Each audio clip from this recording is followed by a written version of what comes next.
Today's episode is brought to you by White Glove Car Wash. You know wintertime is coming, and you know what that means. Salt and brine on the roads. The leaves are going to start falling. You're going to have crap all over your car in no time.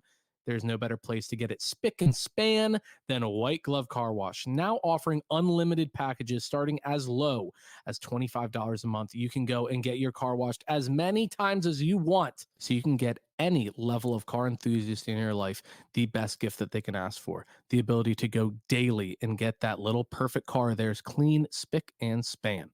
White Glove Car Wash with locations in Delaware, Pennsylvania, and New Jersey. You are never too far from the glove. All you have to do is ask your phone, take me to White Glove Car Wash, and your phone is going to direct you to the best car wash in the tri-state area. Let them know that Talkin 215 sent you.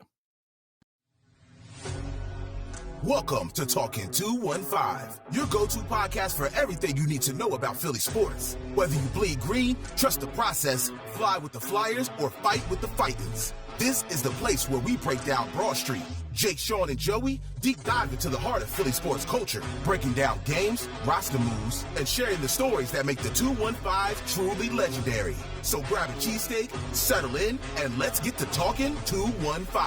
Now here's your host, Jake Biasato. Please tell me. Red October, baby. I'm Wow. glad. Yeah, I'm you're glad hyped. you're You're as hyped as I enthusiastic. am. Red October, baby. Insert awkward pause here. I mean, if the Eagles were playing a little better, sure. If it didn't feel like the Phillies were fumbling into the playoffs here, sure. Look, we're on a bye week. We got nothing but Phils to enjoy for the next 2 weeks. First game, we're going to be there, by the way. If you didn't know that, Talkin 215 is going to be there. You could too. We're giving away 2 tickets to the NLDS right now on our social media on Twitter and Instagram. Definitely want to check that out. But we're going to be there. Free beer is going to be there. And we're looking forward to it. No, I mean, I can't wait, man. First game, Saturday, game 1. They haven't announced the game time yet. I mean, I guess they have to figure out who all's playing and everything like that. But we know it's going to be Saturday. We're going to be there 5 hours before first pitch in the G lot. Going to be going nuts, but it definitely gives a little silver lining to just a pitiful, absolutely dreadful Eagles game. I don't know, man. You might have to come back to me. We might have to chat about this on like Thursday, maybe. I think that's when I'll be like full-blown Red October, baby. It was just such a pitiful performance over the weekend, man. It just so bad. Did they take any notes from the playoff loss last year? Did they take a single fucking note? It was a how-to, actually. It wasn't a what not to do. It was exactly what to do next time to lose like that again. Yeah. No, It was pathetic. I mean, it's the same exact thing. All you had to do was blitz Hurts. And like, look, everybody in the mentions, like, oh, well, you know, they're without AJ, they're without Devontae, they're without Lane. Like, noted. Trust me, noted. You saw Jahan Dotson, 3rd round pick, wasted for him. You saw Paris Campbell out there. You saw John Ross. The only time he even touched the ball was on a kick return. He looked slower than molasses. John Ross, being the speedster, looked slow as shit. I couldn't believe how unprepared this entire team from top to bottom looked. And let me ask you this. Line, what's up? We were all excited about Kellen Moore. Still early, obviously still early. Like, this is September is the new August with no teams playing, or well, our team not playing their starters in the preseason. So still early. We're seeing a lot of pre-snap motion. We're seeing differences from what we saw last year. Do you think this is truly Kellen Moore's offense, or Kellen Moore's calling plays out of a Nick Sirianni playbook?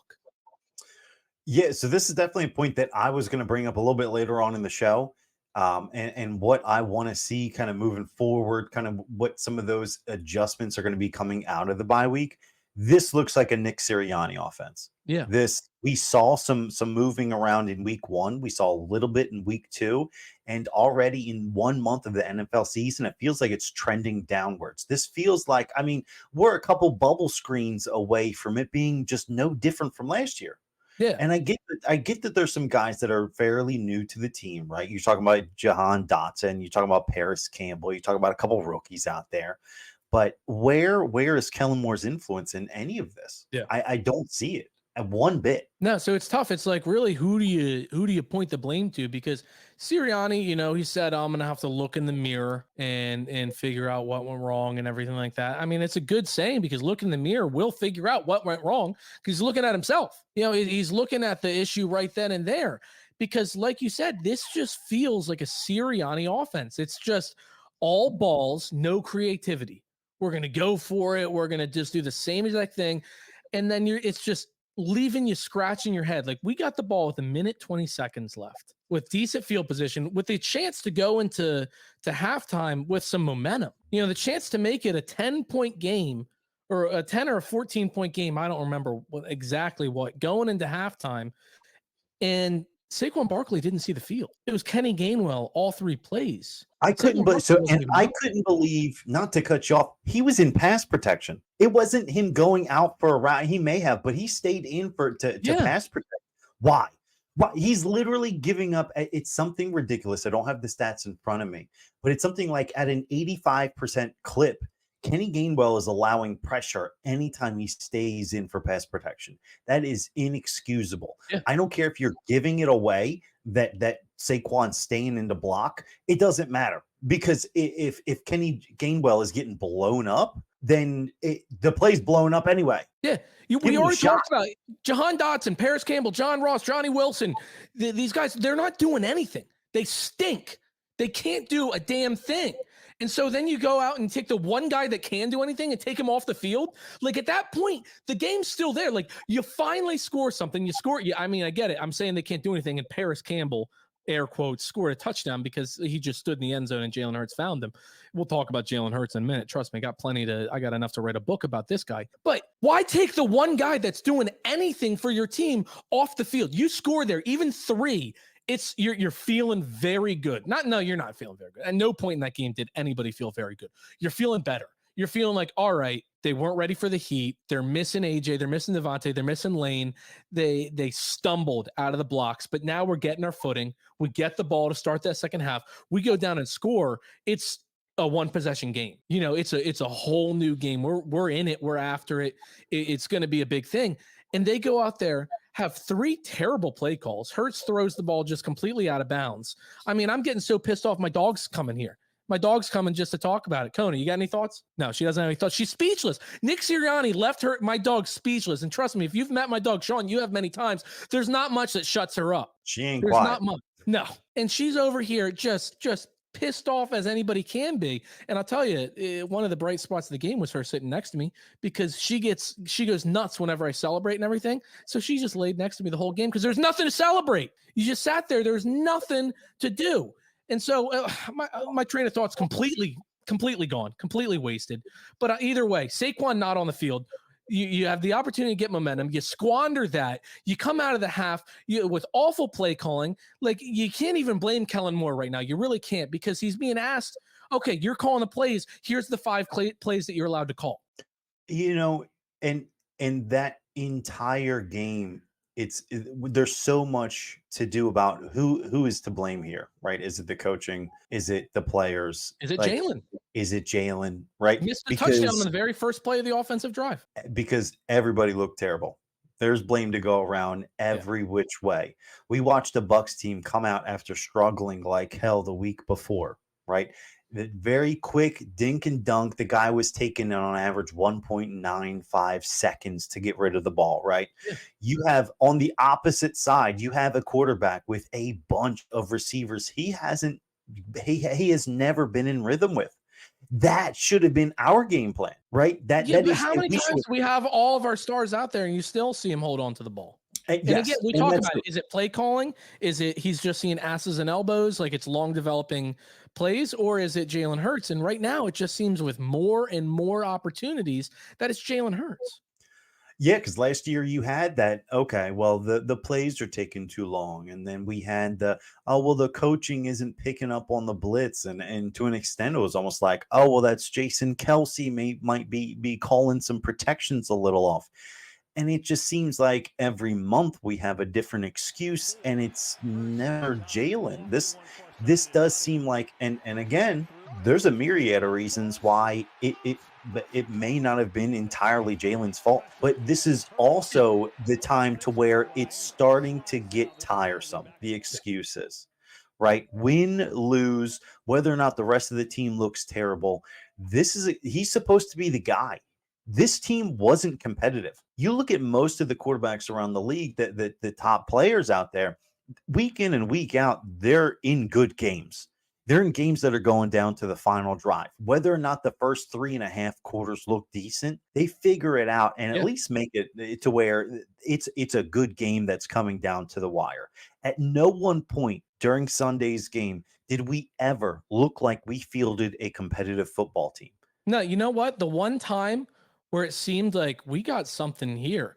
We were down 14 points. We were down in the red zone, and Jalen Hurts did something that we crucified, rightly so, Carson Wentz for. He gets rushed. He avoids the sack. Great. He avoids the sack.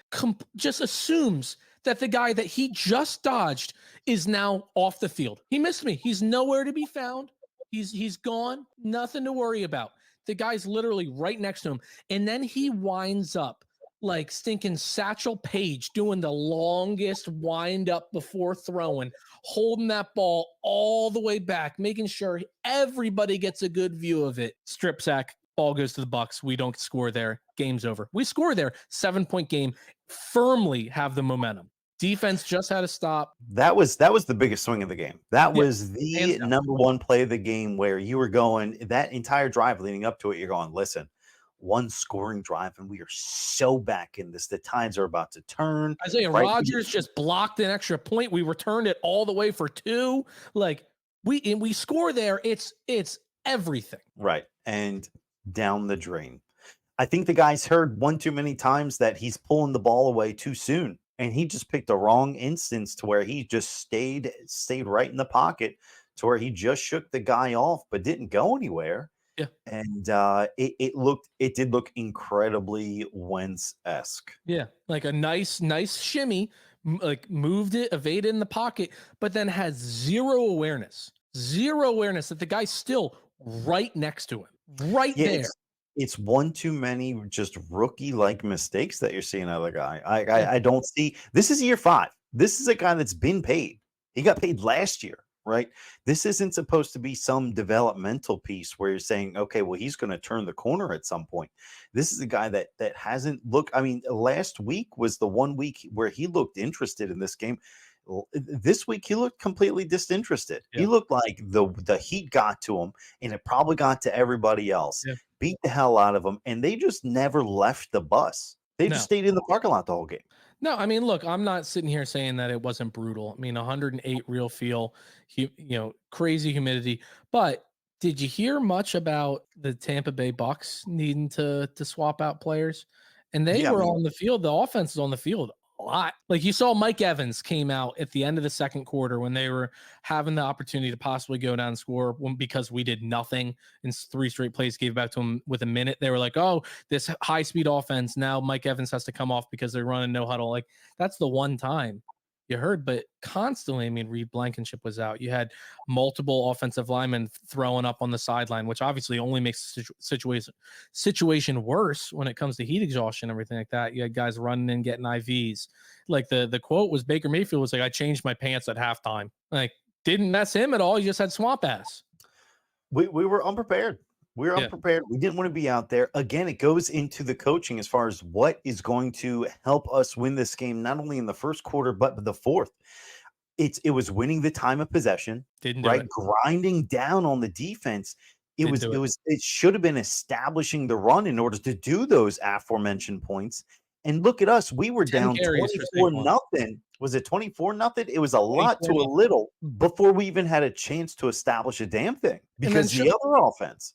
Sean, I got 2 questions for you. One specifically about the 24-0, and then another one a little bit about what we talked about. When we scored to make it 24-6, did you kind of think, why are we not going for 2 here? 24 technically, mathematically, is a 3-possession game. I understand getting 3 2-point conversions is very difficult, but right when they kicked the extra point, I was like, what are we doing? Like, why are we going for 1 here? And it's still a 3-possession game now. I mean, well, okay, but then you fail it, and then all of a sudden, it's immediately it's a 3-possession game too. Guess what? A 3-possession game. You don't get it. It's a 3-possession game. You make an extra point. It's a 3-possession game. You make it. It's still technically a 2-possession game. Listen, maybe I was just being a little negative, Nancy. I wasn't considering us winning at that point. Like a lot of things had to go right. Yeah, but I'm saying you should, like, I think it's a no-brain go for 2. I could be alone there. And it just seems weird that it's, oh, big balls Sirianni going for it on 4th, doing all this stuff. Well, And then be like, oh, we'll how leave it much to of the that possession. is, oh well, I've gotten too cutesy with the 2-point plays. I better go be safe, or else my job might be on the line. You don't think those are conversations that maybe they've even had in the building? Yeah, That you do Jeffrey that when Lurie's it's like, like, I get that when it's like, all right, the 2-point conversions to give yourself a 1-point lead, extra points to tie. Let's just play the tie and then we'll, get the lead in our next possession. When you're down 24, you've already put yourself on the hot seat. Like you're already fucked. yeah, but your And then offense hasn't been that effective at moving the ball. You finally scored. The other team put up 24 on you. They're giving you mercy points at that point. yeah, I don't know. My other question, we play fantasy football. We're in multiple leagues together, like all this stuff. When opposing teams, star wide receivers or top wide receivers go out, you go and you pick up the number 3, number 4, because you're like, oh, they're about to get some volume. I would never pick up Jahan Dotson, Paris Campbell, Johnny Wilson, John Ross, ever. Meanwhile, I picked up Juwan Jennings in San Francisco. He got me 40 points last week, got me 16 points this week, something like that, or 11, 12 points this week. You got other guys, Trey Turner or something like Trey Tucker over in the Raiders. Like he did really good work when Devontae Adams was taken out. Like you're seeing this. But even before this week, I'd be like, no world am I picking up Jahan Dotson. When A.J. Brown was ruled out for week 2, there was like, oh, Jahan Dotson. A lot of people are picking him up. I was like, that's a waste. Absolute waste. They do nothing with their outside wide receivers, which lends, and it goes way back to the beginning, lends me to think this isn't a Kellen Moore offense. Wherever he goes, wide receiver 3 is highlighted. It almost just like if your wide receiver 1 goes out, whereas if A.J. Brown had 10 targets, those 10 targets just go away. They don't get distributed elsewhere, right?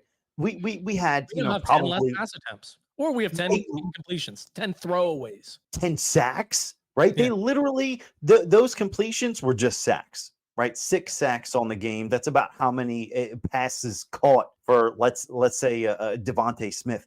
Yet we don't actually have anybody step up. And I don't even know if it's these guys not doing their part, if it's a John Ross that's just failing to get open, if it's a Paris Campbell that doesn't know the route he's supposed to be running. Is it a Jalen Hurts? It feels like a Jalen Hurts issue, right? Yeah, I don't know. It felt like Wentz, just as soon as his targets or his receivers went down, as soon as he didn't have an Alshon, he was just spamming Zach Ertz, right? Anytime he had more than a second, he went to Dallas Goedert. Now he only had, I think, 8 targets. He had caught 7 balls. 1 was an incompletion, or 1 was a drop pass, a real bad one. 1 was tough. Yeah, But tough. but I mean, there was no making it up anywhere else. So it was really just a matter of, did these guys know where they were supposed to be, or it really just feels like the common denominator here is that Jalen didn't have any confidence in throwing them the ball. Why? These are all professional receivers. John Ross was the number 9 overall pick. Jahan Dotson was a high draft pick. These aren't put up decent numbers in Washington.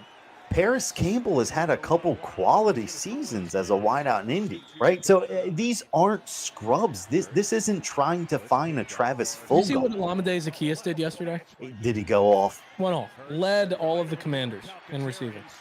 He's a good receiver. Yeah. I don't know why we just glossed over losing him. I think he had 12 targets with us last season. Legitimately, I'm not making that up. I think he had 12 targets with us last season. Almost always felt like he made a good play, right? He had 12 targets. It felt like 8 catches for like 3 touchdowns and a couple of crucial conversions. Like, guy was making plays. Yeah, yesterday for the Commanders, Olamide Zaccheaus, 6 targets, 6 catches, 85 yards. We could have used that. Yeah, I would have loved for Paris. Do you think if he was on our team that he would have gotten 6 targets, 6 catches for 85 yards? No. Like, that's what I'm saying. Not even close. If he's not his best friend or a freak of nature in Devontae Smith. We've got Johnny Wilson gets 1 pass attempt a game, right? He drops it. Paris Campbell I don't have the targets in front of me. How many targets did everybody have? I got you. I'll read down the target sheet here. He had 30 pass attempts. Mm-hmm. He was 18 for 30. Not great. Goddard had 8, and that's the most. The next closest had 4, And Barkley, Paris Campbell, and Jahan Dotson all had 4 targets. Saquon led all of them with 32 yards, 27 coming on 1 catch. So the other one obviously was 5 yards. Grant Calcaterra, 2 targets, 1 catch, 26 yards. Paris Campbell, 4 targets, 4 catches, 17 yards.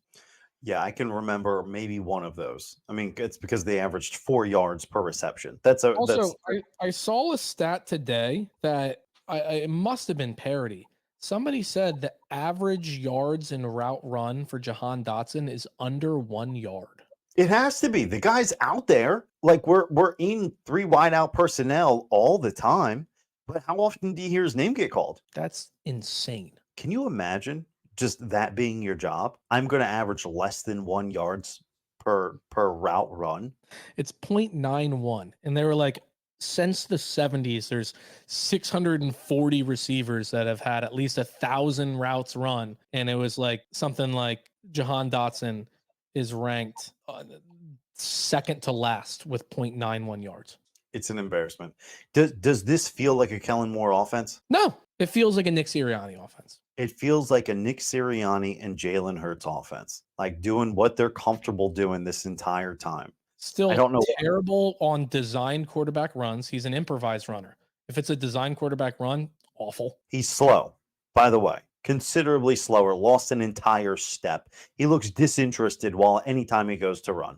Yeah, anytime it's a design run, he's like, nah. Right.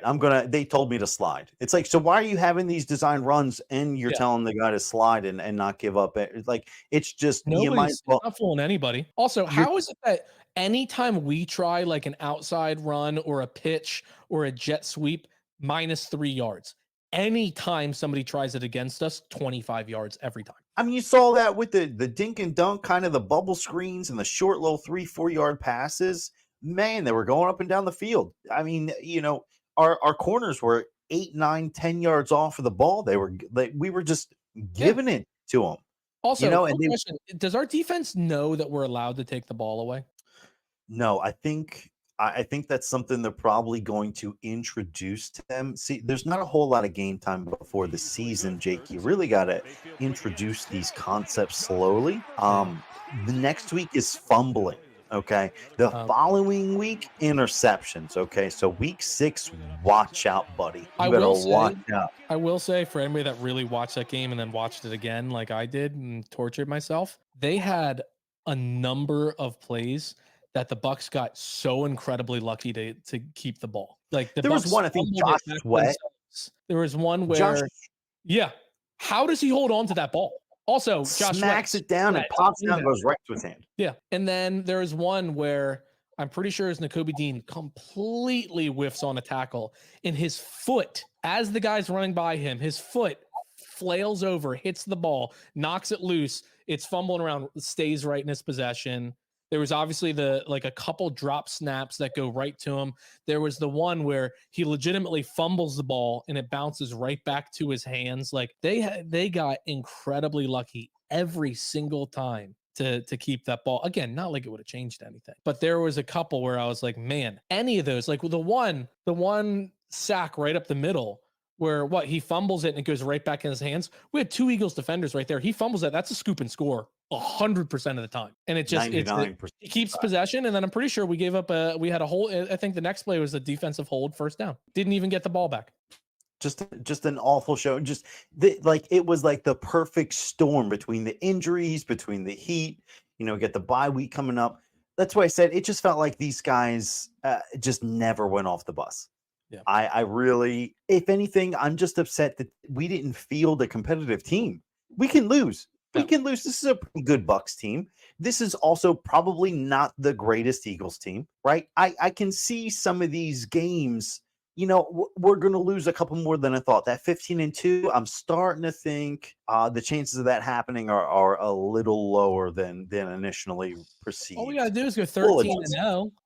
That's all we got to do is 13-0. Like just put out a competent major league team, just somebody like I mentioned that's going to be in it in the final drive of the game. You always think that there's some magic that could happen. You can pull a rabbit out of the hat because this is the Eagles and Jalen Hurts is behind the center. right? But no, there was nothing. There was no fight. There was just nothing but excuses. And Yeah. we're going to have 2 weeks to just sit and dwell on it. That's why I'm like really, really just hoping I get infected with Red October over the next couple hours here. Well, before we switch to the Phillies, would it make you feel better that Darius Slay has had a great career? Jake, I am so done with all of his antics. You can guarantee over every 4 weeks, all right, we've had CJGJ talking trash after getting smoked, and we've had Darius Slay saying something stupid, doing something stupid, saying something totally out of pocket that is unbecoming of a captain on this team, and it Yeah. totally feels like he is just the perfect, like, this is exactly who's leading you. This is exactly leading you, who's showing his career accolades after an ass whooping, and then hopping on their arch rivals podcast and having just a fun little chit chat. Yeah. 24 hours after getting their asses kicked. This is an embarrassment. Have a little bit of shame. I was one of the last people to jump off this wagon here. You were. I said, this is just a fun-loving guy. I hate that every time he comes off the field, our team is worse. I cannot wait for the day that he gets off of the field and our team is better for it, because I cannot stand that a guy with this kind of personality is on our team and is in charge of the way, maybe not in charge of the way people feel, but this is the guy that you're asking for people to look up to. Yeah, I mean, you got Quinyon Mitchell looking like he's a real find, looking like we got a real good player here. You're telling me after an ass whooping, he's looking over at the captain of the defense, the captain of his position, the guy he says he modeled his game after, just going like, man, I had 150 and counting pass breakups. I've had 28 and counting interceptions. Like, man, like if you're going to talk shit about me, you better not forget about the greatness that I've had. And is thinking like, oh, I guess losses don't really matter around here. I guess in Philadelphia, it's only the fans that give a shit about losing. Here, in the locker room, we don't care. It's not a big deal. Get off of Twitter. Get off of Twitter right now. Whatever your opinions are, we hate you more because of them. Yeah. Also, can we get Avonte Maddox off the field? Talk about being worse. Boy. Being worse when you are on the field. How bad has Cooper DeJean been in practice? Seriously. How can he not be out there? If he's not beating this out for a job. I mean, it's embarrassing. Avonte Maddox is a guy that we talked about on this podcast in years past as the best slot corner in the NFL. We talked about him in the airs of Brandon Boykin. I'm kidding. But we talked about him as an incredible talent when healthy. We said his big knock was injury. He's healthy. He stinks. He had the opportunity to lay just a slobber knocker of a hit, just throws his body at him like he's Asante Samuels. Don't think he touched him. Don't think didn't even touch him. Takes his eye off the receiver, just does one of these dives where he throws his shoulder at him, whiffs, and then he's missing tackles left and right. He's doing nothing all game long. He didn't make a single notable play. Just terrible. We used to have Sheldon Brown, okay, taking the heads off of guys, just body bags, and now we have this guy that's just head down. I don't even think it would have even been a penalty. Like, he caught the ball, he set his feet, he's moving upfield. It would have been a completely legal hit, and he just completely balked at the opportunity to give a form wrap up tackle. I can't believe that the secondary isn't taught to wrap up. They don't.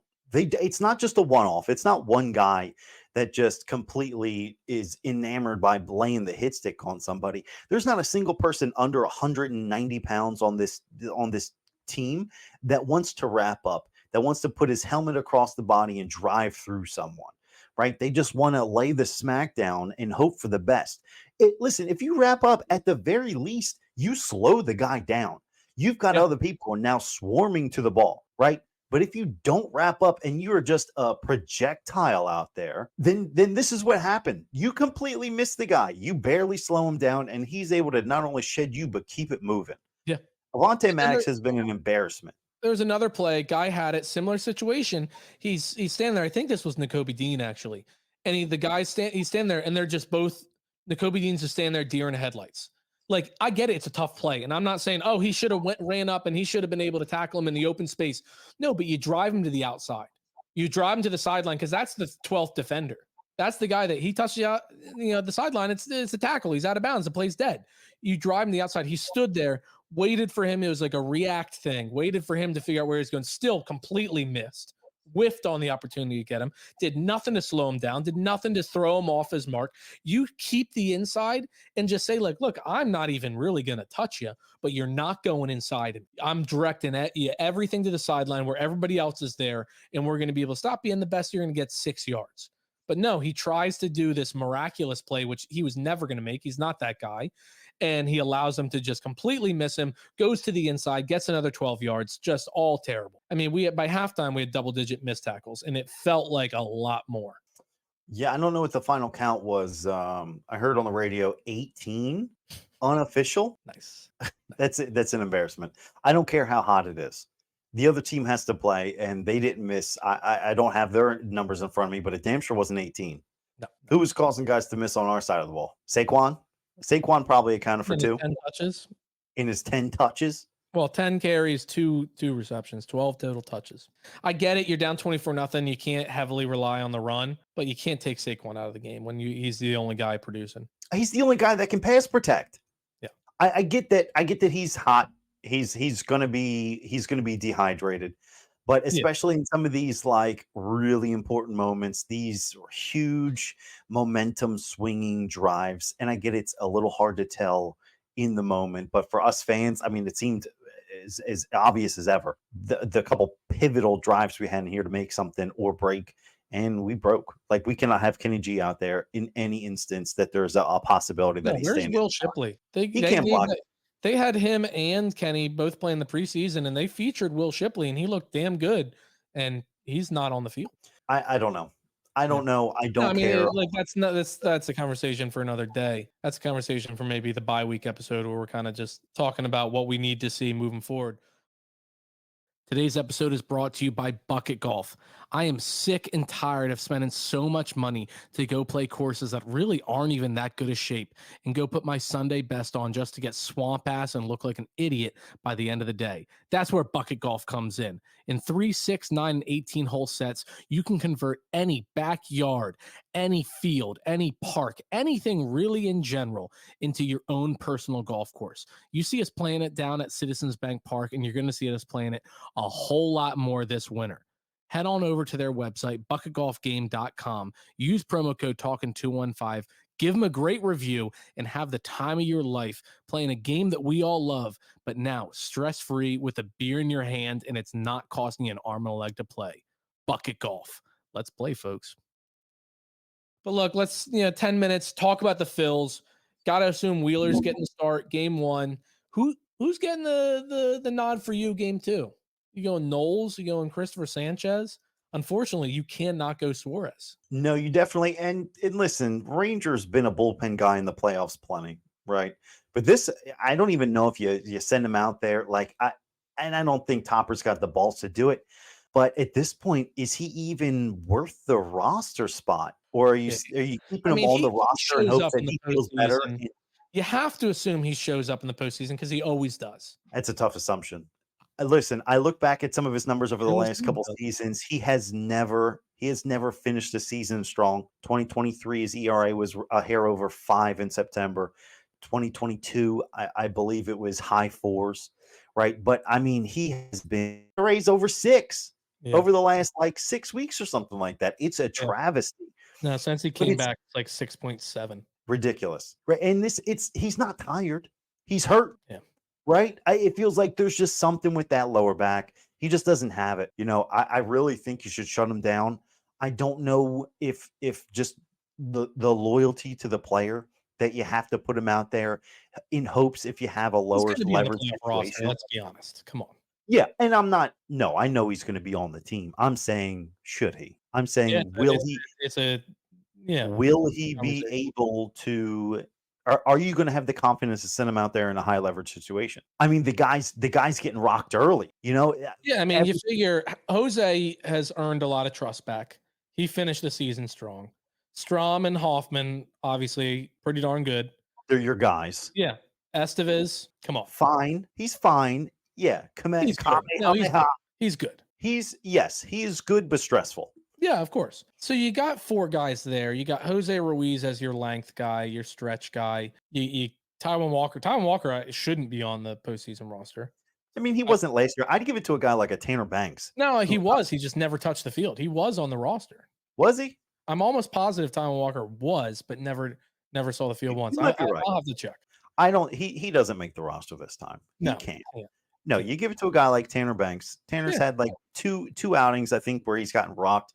Outside of those 2 outings, I think his ERA is a hair over. And I didn't even mention Orion Kirkering, who's been pretty darn good. Kirk seems to be the guy that we have the shortest leash for. Yeah, he gives up one run. He's young. You saw what happened last year in the postseason. Like, you got to hope he bounces back. But I mean, I'm not really worried so much about pitching, Sean. I'm not really worried about pitching nearly as much as I'm worried about the offense. I'm a little more worried about pitching than I had been. I know we have just enough kind of how do I want to say this? We have just enough shitty pitchers to shave off when the postseason roster comes around to where I'm like, okay, we're losing just the bad ones, right? Yeah. We have just enough good ones to have a good pitching staff. These bats are so mid right now. They're so mid right now. It's not good. Thankfully, no, I'm not even going to say it. I was going to say, we got a little Casty Juju with some of the news today. We've got some bad news in the baseball world that may. Rest in peace to Kembe. Rest in peace, Pete Rose. Casty, it's your time to shine. Casty, that's a whole series worth of good juju. He's been there on your team, man. Since the break, he's been the best offensive player. Since the break, I mean, JT's been playing well. Maybe not the last couple games, but over the last 5 weeks or so, he's been batting right around 300. It hasn't been so much for power as of late. But yeah, I mean, you need Stott to show up. You need Stott to come up in a big way. I need the first half of the season of Bohm. Yeah, I need him hitting in big spots, man.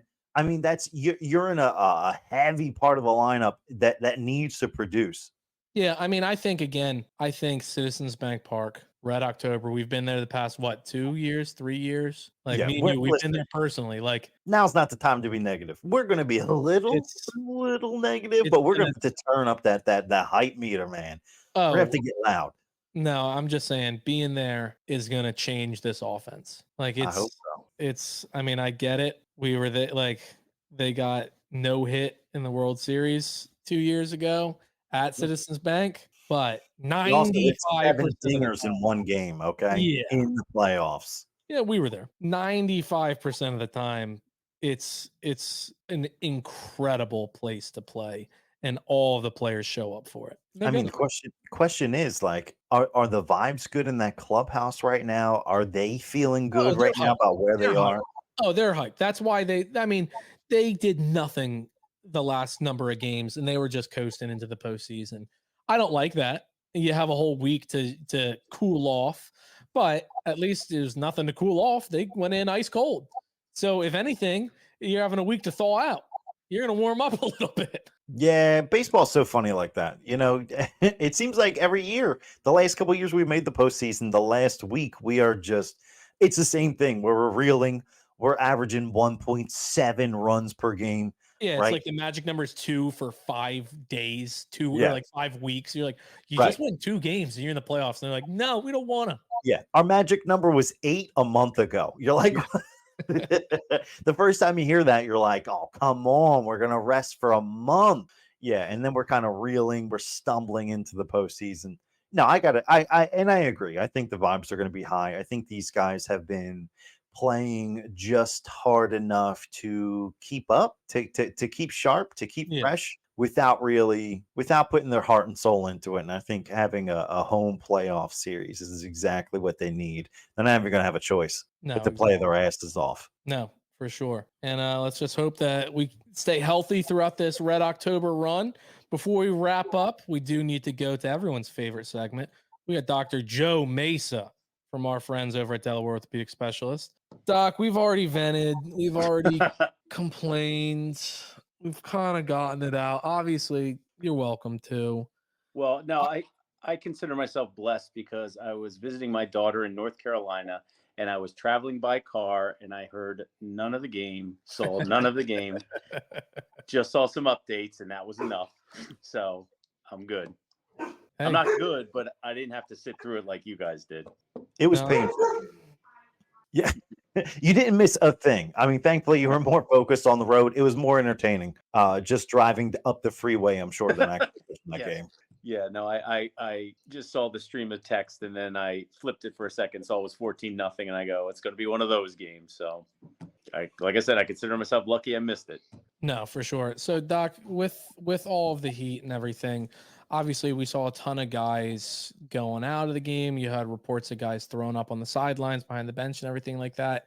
Is there anything other than just dehydration and cramps? Like, there's nothing that following this game we should worry about them having a higher risk of injury or anything like that. Like proper rest, which they now have with the bye, proper rehydration, everything like that.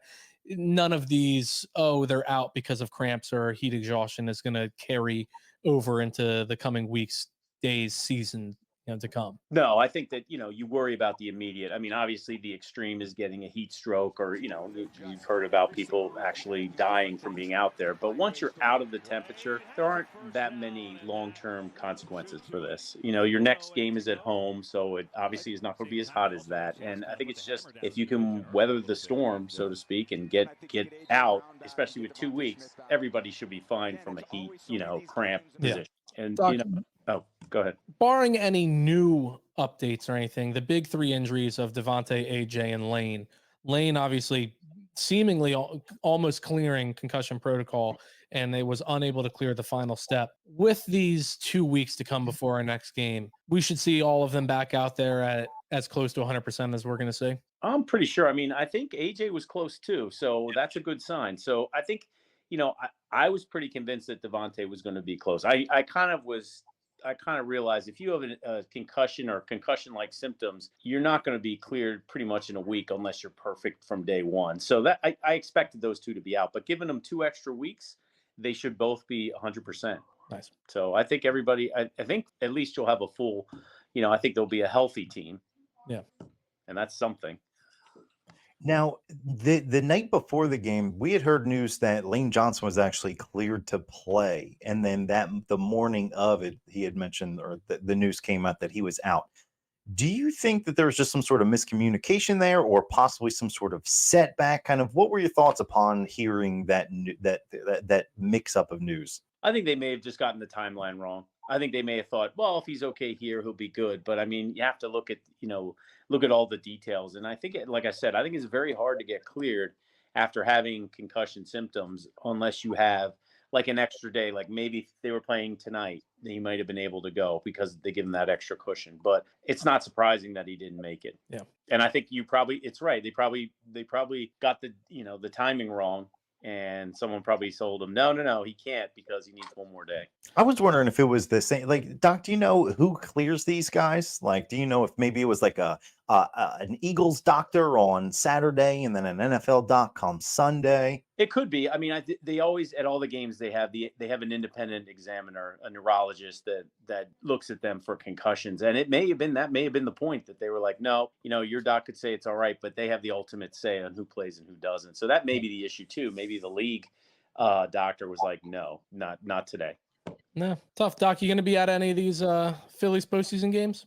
I don't know. I'm waiting for the lottery, so we'll see. I'll probably go to one. I gotta decide. It was crazy today. I was like, it's almost unfair to end the season that way. I'm sad for Arizona, but I'm glad they're not in it. So yeah, seriously. So I'm definitely probably get up to at least one game. Hopefully, nice. A game of the series. It all depends how it breaks down. Nice. Well, if it matches up with any of the games we're at, we'd love to see you there.